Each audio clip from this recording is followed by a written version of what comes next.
Paano maglagay ng thumbnails? Let's go!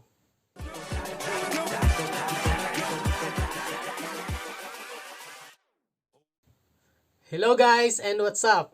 Welcome back dito sa video ko. Ako nga pala si Jeffrey. Ngayon ituturo ko sa inyo kung paano maglagay ng thumbnail sa YouTube videos nyo. Gamit lamang ang mobile phone nyo. So guys, first, kailangan nyo munang i-download to YouTube Studio sa Google Play Store. Ilalagay ko na lang sa description yung link niya para ma-download nyo na lang.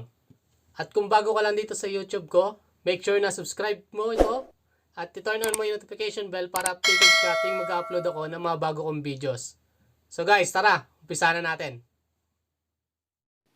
Pagkatapos yung i-download guys, open nyo na yung YouTube Studio app. Tapos pindutin nyo lang yung tatlong line sa gilid, sa taas.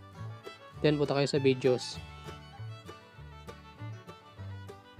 Tapos click nyo yung video na gusto nyo lagyan ng thumbnail. Yan guys, tapos pindutin nyo yung parang lapis sa may taas.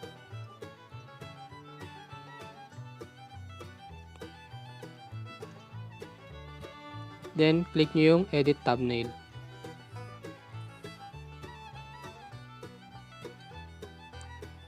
Tapos guys, pindutin nyo yung custom thumbnail para dyan nyo i-browse yung ginawa nyong thumbnail nyo.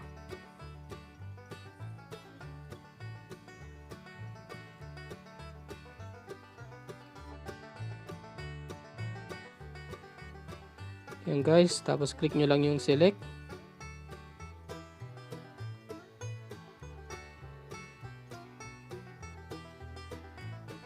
After nyan, save nyo na siya.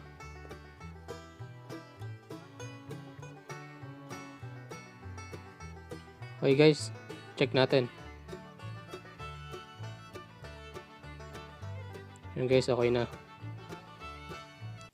So guys, maraming salamat sa pagtapos ng video ko. Kung nagustuhan mo to at nakatulong to sa'yo, huwag mong kalimutang magpindutin yung like. At don't forget to subscribe.